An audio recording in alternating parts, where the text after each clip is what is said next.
klaim terhadap efektivitas dari produsen pembuat vaksin di berbagai negara mulai bermunculan. Lantas bagaimana dengan vaksin yang akan dibeli dan diberikan kepada masyarakat oleh pemerintah Indonesia? Sudah bergabung bersama kami melalui sambungan Zoom Pak Ahmad Rusdan Utomo, ahli biologi molekuler dari Indonesian Young Scientist Forum. Halo, selamat malam Pak Ahmad. Selamat malam, apa kabar? Baik Bapak, sehat Pak? Alhamdulillah, tetap WFH saya. Tetap WFH, baik. Bapak, ini kita bicara soal vaksin, hal yang ditunggu-tunggu meskipun 3T tetap dilakukan oleh pemerintah pusat maupun pemerintah daerah. Hingga kini kan BPOM ini belum memberikan izin ya, bahkan sudah menyatakan sampai akhir tahun 2020 BPOM memastikan belum memberikan izin. Bagian apa yang kemudian paling sulit ketika akan memberikan vaksin baru ke manusia?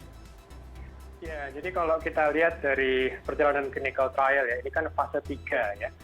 Fase 3 itu fase yang krusial karena kita mau melihat adalah dari sisi efektivitas. Jadi kalau kita lihat fase 1 dan fase 2 itu sudah berlangsung, tujuan utama dari fase 2 adalah keamanan. Jadi ada yang meninggal nggak misalnya, itu utamanya di situ. Nah, di fase 3 ini tentu kita ingin memastikan masyarakat aman, tapi pertanyaannya adalah efektif apa tidak gitu. Jadi ini jadi menarik, ini pernyataan dari BPOM ini saya rasa tepat waktu ya, artinya mereka berarti bekerja sesuai dengan kaidah sains juga. Karena memang saya bisa bayangkan tidak mudah Mbak, karena apa? Karena data efikasi itu adalah data real, data lapangan. Dia harus menghitung jumlah terjadinya kasus. Jadi kalau kita lihat seperti vaksin yang pengumuman dari Pfizer dan juga dari Moderna, mereka bisa mengklaim 90% lebih efektif itu setelah menghitung jumlah kasus COVID di uji klinis mereka. Nah, harusnya dari Sinovac juga seperti itu. Kan mereka sudah mulai juga kan yang di Brazil, di Indonesia. Pertanyaannya sudah ada berapa banyak nih kasus COVID-19 gitu. Karena targetnya minimal kalau yang di Moderna mereka sudah bisa menembus 94 kasus COVID. Nah, yang menarik adalah dari 94 kasus COVID itu kan ternyata di kelompok vaksin cuma ada 5 orang. Nah, berarti kan sisanya di kelompok placebo kan banyak sekali. Makanya itu menarik gitu. Nah, masalahnya sekarang kenapa belum ada data nih? Bisa jadi emang datanya belum keluar atau mungkin Sinovac masih mengolahnya, belum jadi disclose. Dan tanpa data itu, bagaimana mungkin BPOM kita bisa membuat kesimpulan? Karena kalau tidak ada data itu, ya berarti nanti yang kita dapatkan ini vaksin yang tidak jelas efektivitas, itu mungkin lebih berbahaya. Jadi kalau menurut saya sih, memang kita tunggu saja dulu, apalagi ini kan tanggung banget. Mudah-mudahan sih di akhir tahun ini kan dari tim Unpad dan Bio Farma mudah-mudahan bisa punya data interim analisis, gitu kan. Nah, tinggal sebulan lagi aja, kenapa sih saya juga ingin melihat datanya juga dari tim ilmuwan. Jadi ini satu pernyataan yang sangat bijak dari kepala BPOM kita, bahwa mereka memang harus melihat bukti efektivitas. Apalagi sekarang benchmarknya tinggi loh. Sekarang ini standarnya tinggi sekali. Karena kalau WHO itu mereka sudah cukup happy dengan melihat data efektivitas 80%, 70%, 80% mereka sudah senang banget. Ini ternyata ada vaksin yang mampu sampai 90%, 95%. Jadi artinya gini, barnya itu tinggi sekali sekarang untuk melihat efektivitas vaksinan. Kita kan tentu ingin rakyat Indonesia mendapatkan barang yang bagus kan. Masa untuk Indonesia barangnya yang KW, enggak dong. Kita pinginnya barang yang bagus juga. Pak Ahmad, ini kan sebelum efektif, sebelumnya harus aman terlebih dahulu ya. Kalau kita lihat ada kasus di Brazil yang tadi juga Bapak sempat sebutkan, ini salah satu relawan ini sakit sampai meninggal dunia setelah mendapatkan vaksin. Apakah otomatis vaksin itu memang tidak aman atau memang harus dikembangkan dengan waktu yang lebih lama lagi? Karena dengan kasus ini tentunya masyarakat awam berpikir 2 kali untuk menerima vaksin dari produsen yang pernah punya kasus di Brazil. Jadi ini menarik karena kalau kita lihat sebelumnya di Indonesia kan juga ada kasus relawan vaksin di Bandung kena COVID gitu. Nah, tapi pertanyaannya kan masih belum clear sebetulnya. Pertama, apakah relawan yang di Brazil itu mendapatkan kelompok vaksin atau mungkin dia punya kelompok placebo? Kan kita tidak tahu data itu. Yang kedua, kalaupun nanti misalnya dia betul di kelompok vaksin, apakah memang kematiannya karena terjadi akibat vaksin? Karena bisa jadi yang namanya ajal gitu kan, dia punya komorbid yang mungkin belum tertangkap sebelumnya, yang belum terungkap, akhirnya dia ternyata punya itu, bisa saja. Nah, tentu kami sebagai ilmuwan akan melihat data ya sesuai dengan kenyataannya apa. Karena kalau kita hanya berdasarkan dari berita umum gitu ya, apa saja bisa terjadi. Makanya sekarang di era transparan seperti ini akan sulit sekali untuk nutup-nutupin. Jadi bagi saya sih kita tunggu saja nanti pernyataan resminya, artikel ilmiahnya, karena juga seperti yang terjadi di tempat lain, seperti Oxford AstraZeneca, itu juga pernah kejadian kan, satu relawan kan jatuh sakit, mendapatkan severe simptom gitu. Itu pasti ada ada investigasinya.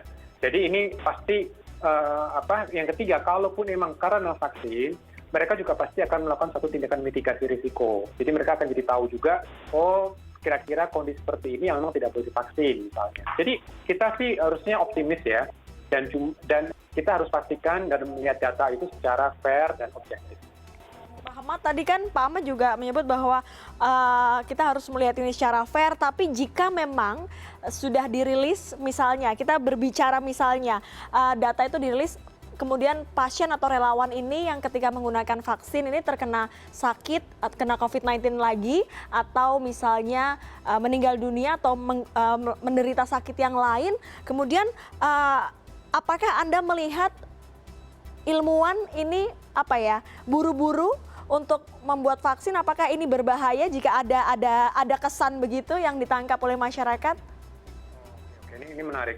Jadi ilmuwan itu sebetulnya masyarakat juga sebenarnya ya, dan tentu kami sebagai anggota masyarakat punya tanggung jawab moral untuk memastikan apa yang kami lakukan ini juga bisa dipertanggungjawabkan. Dan itu harus jelas juga. Artinya apa? Kalau misalnya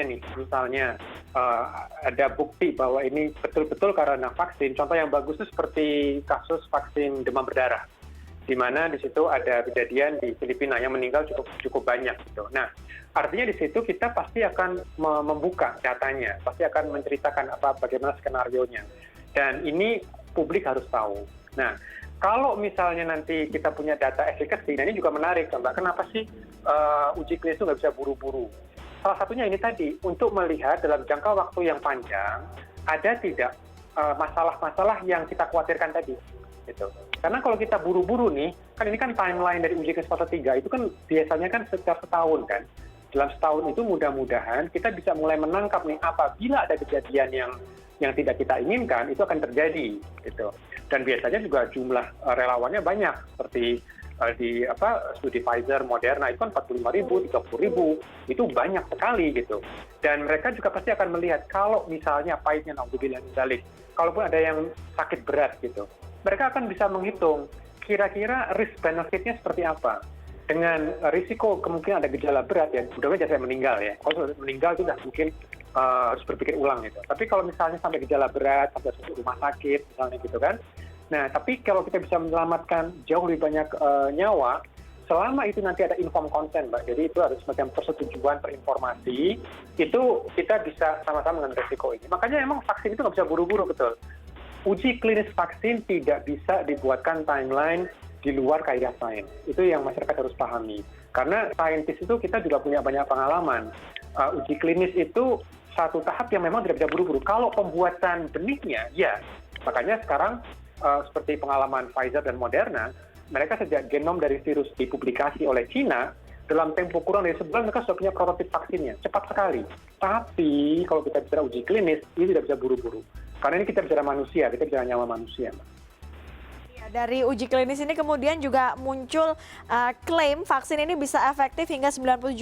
Tapi juga ada ahli yang menyebutkan jika efikasinya hanya sekitar 50-60% itu sudah bisa digunakan. Maksudnya bagaimana menjelaskan itu kepada masyarakat awam, Pak Ahmad? Ya, ini menarik ini. Jadi kalau kita bicara sains itu memang bagi masyarakat ini kayak membingungkan nih, karena ahli itu kan banyak banget, jadi mau percaya sama ahli yang mana gitu. Jadi saya nggak menyalahkan masyarakat ya, tapi saya ingin menjelaskan, saya pikir mungkin kalau ini konsensus kalau ini, saya yakin semua ilmuwan akan setuju. Desain vaksin yang sekarang ini dilakukan, itu didesain tidak untuk melihat apakah vaksin mampu mencegah penularan, itu dipahami dulu. Uji klinis vaksin itu didesain untuk mencegah terjadinya sakit. Gitu. Artinya apa? Kita masih bisa tertular dan kita juga mungkin masih bisa menularkan. Tetapi diri kita tidak sakit. Nah itu uji klinis dari itu. Jadi kalau misalnya dikatakan 50% efektif, 70% efektif, 90% efektif. Idealnya kita mungkin maunya 90%. Tapi pertanyaannya nih, kalau cuma 50% efektif, itu secara minimal dari FDA kan, FDA mengatakan minimal 50%. Pertanyaannya, kalau sekitar 20% efektif, kira-kira bagaimana? Nah, di sini nanti akan ada perhitungan. Ada perhitungan karena, tanda kutip ya, vaksin yang sudah kita miliki sekarang itu adalah program 3T dan 3M. 3T tanggung jawab pemerintah, 3M tanggung jawab masyarakat. Gitu. Jadi kalaupun nggak ada vaksin nih, tapi masyarakat dan pemerintah sepakat istiqomah nih, betul-betul semua betul-betul compliance, nggak ada kerumunan, yang berkerumun ditindak tegas misalnya tanpa padang bulu gitu kan. Kalau ini dijalankan dengan baik, vaksinnya mungkin baru siap merah putih misalnya, baru siap 2022 misalnya, nggak apa-apa, karena kita sudah punya 3T dan 3M gitu. Tapi kalau misalnya dipaksakan tanda kutip ya, kan masih mending daripada nggak sama sekali. Nah, di sini ada perhitungan. Kita harus melihat karena idealnya yang kebal dari satu wilayah tertentu itu kan 70% harus kebal. Jadi kalau misalnya kita punya Kabupaten Cimahi misalnya, dihitung sekitar mungkin di situ ada 1 juta orang. Itu kalau kita ingin Cimahi itu betul-betul terproteksi dengan vaksin, ya, berarti sekitar 700.000 orang itu harus kebal, tanda kutip ya, sudah terproteksi. Nah, kalau ternyata nih vaksin efikasinya cuma 20%, berarti kalaupun semua penduduk Cimahi kita vaksinasi, yang kebal kan cuma 200.000, nggak sampai 700.000 kan, gitu. Nah, karena cuma 200.000, berarti target 700.000, berarti kita harus melihat lagi ini cost benefitnya seperti apa, gitu. Nanti ada perhitungan ekonominya juga, perhitungan dari dampak kesehatannya, risikonya seperti apa. Dan jangan lupa, kalaupun nanti ini ada vaksinnya efektif sekalipun sekitar 90% efektif, tidak berarti kita boleh menanggalkan masker. Nah, ini juga masalah jangan sampai lupa. Karena apa? Karena uji klinis vaksin ini tidak didesain untuk mencegah atau bisa mengetahui bisa mencegah penularan atau tidak. Gitu. Jadi walaupun bisa divaksinasi tetap harus menggunakan 3M, gitu ya. Nah, jadi ini yang harus dihitung betul itu. Kalau misalnya cuma 20%, ya ini dampaknya apa ini? Perhitungannya seperti apa? Dan juga jangan lupa, logistik biaya vaksin kan juga luar biasa loh. Cold chain-nya seperti apa, pengirimannya, distribusinya, terus kesiapan logistik yang lain, yang penyuntiknya, dan juga pengukurannya juga. Jadi ini yang harus betul-betul dilihat dan mungkin dibandingkan dengan kalau misalnya kita genjot di 3T dan 3M secara masif juga gitu. Nanti kan terlihat mudah-mudahan perhitungannya seperti apa. Baik, menarik sekali pesan Pak Ahmad tadi. Kita tidak boleh terlena akan kehadiran vaksin sambil menunggu vaksin. Meskipun sudah ada vaksin, tapi tetap masyarakat menjalankan 3M, pemerintah juga menjalankan 3T. Terima kasih Pak Ahmad Rusdan Utomo, ahli biologi molekuler dari Indonesian Young Scientist Forum, sudah bergabung bersama kami pada malam hari ini.